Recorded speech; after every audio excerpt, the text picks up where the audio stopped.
Shalom, queridos, Neuquismar Marcelo aqui. Hoje é a nossa próxima aula, a nossa próxima aula, e nós vamos estar falando sobre o ministério de profeta, certo? Na aula passada nós trabalhamos o ministério de apóstolo e nessa aula vamos falar sobre o ministério de profeta, ok? A função principal do ministério profético aqui no contexto neotestamentário, no contexto do Novo Testamento, no contexto da Nova Aliança, falando dos profetas da igreja, ok? A função principal é revelação e direção. Então os profetas trazem a palavra de Deus, né? Eles ensinam, eles pregam a palavra de Deus ao povo, oferecendo revelação bíblica, direção e correção conforme a inspiração do Espírito Santo pela palavra de Deus, pela Bíblia. Então não é uma nova revelação especial, uma vez que o cano já foi cerrado, ok? Não é uma nova revelação especial, mas é uma revelação bíblica. Eles trazem o estudo bíblico revelado, trazendo direção, correção, instrução e alinhamento apostólico, profético, para a igreja do Senhor Jesus caminhar alinhada com a doutrina bíblica, certo? Então, intercessão também. Tem um papel crucial na intercessão, orando, intercedendo pelas necessidades da igreja e no seu país e no mundo, ok?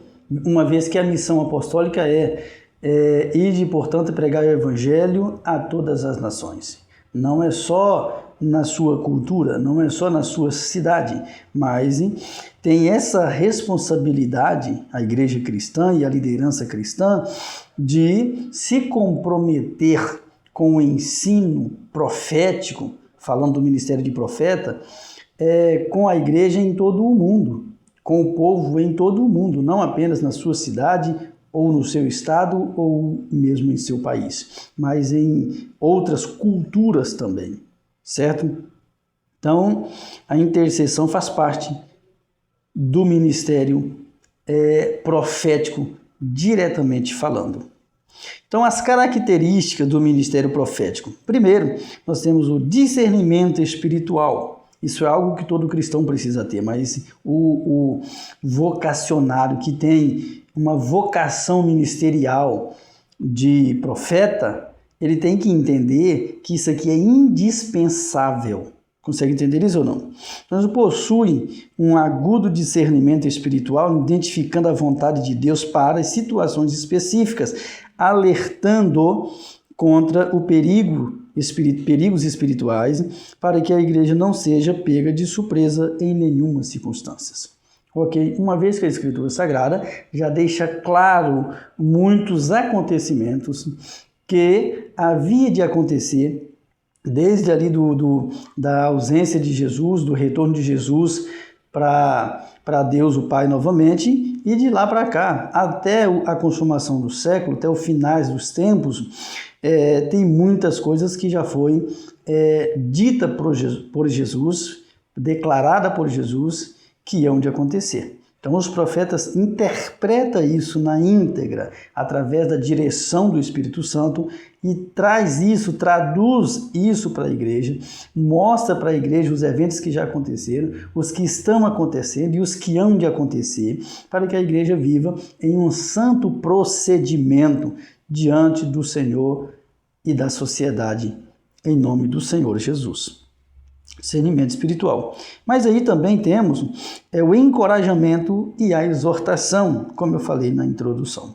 Eles edificam, encorajam e confortam a igreja, trazendo mensagens de esperança e correção conforme necessário e segundo a Escritura Sagrada. Então, os profetas da Nova Aliança, neotestamentário, os profetas da igreja, precisam entender uma coisa, que eles foram chamados não para trazer novas revelações, uma vez que elas já estão na Escritura Sagrada, as que nós precisamos de fato, ok? O cano já está encerrado, a escritura já está, a Bíblia já está completamente pronta, então o que nós precisamos já está nela. Tudo o que a igreja precisa para ser instruída, edificada, ensinada e preparada para Cristo já está na Bíblia.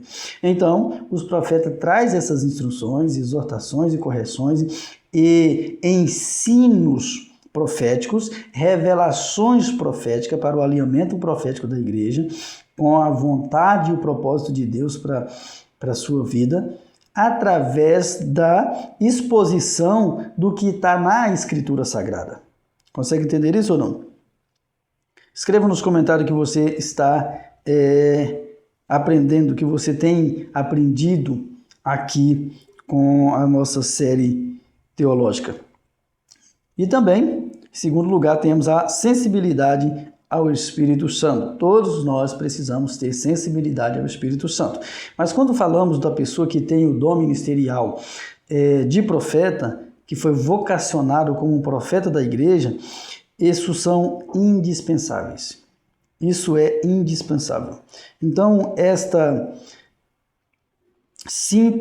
estão sintonizados com o Espírito Santo, muitas vezes trazendo palavra de sabedoria, conhecimento e profecia, as quais precisam serem checadas pela Escritura Sagrada, antes de serem aceitas. Então, nós precisamos entender que, por mais que essas pessoas tenham essa vocação, esse chamado, tem que o que eles ensinam, o que eles trazem para a igreja, o direcionamento, o ensino, a direção, a correção e as instruções precisam ser checadas, ok? Nas Escrituras Sagradas. Não pode ser como muitos fazem por aí, os malabarismo que eles fazem, dizendo que Deus mandou dizer coisas que Deus não mandou, dizendo que Deus disse coisa que Deus não disse, simplesmente por uma emoção que eles estão sentindo, por uma eufórico da alma deles que estão eufóricos, e eles vêm fazendo essas coisas. Então nós temos que ter muito cuidado com aquilo que nós estamos ouvindo e checar de fato na Escritura Sagrada. E até quando vale o ministério profético? Até quando Jesus voltar.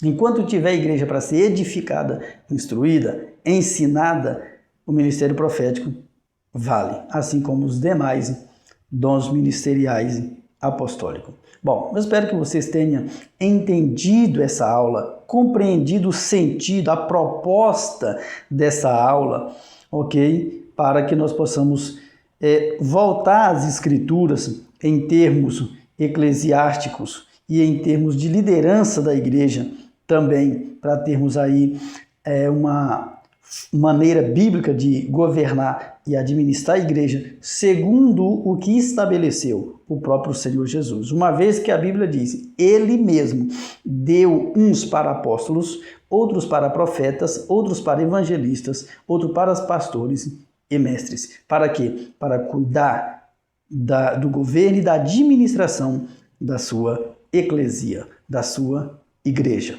Bom, a nossa aula termina por aqui. Te vejo na próxima aula para falarmos sobre o ministério de evangelista. Já se escreva nos comentários, na verdade, o que você aprendeu com essa aula de hoje.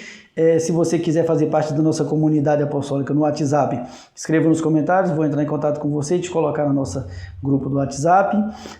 Deixa seu like, porque isso nos ajuda que o YouTube leve esse conteúdo para mais pessoas. E se inscreva no canal para não perder nenhuma das nossas aulas aqui quando nós colocarmos, ativando aí as notificações. Ok? Te vejo na próxima aula, em nome de Jesus. Shalom!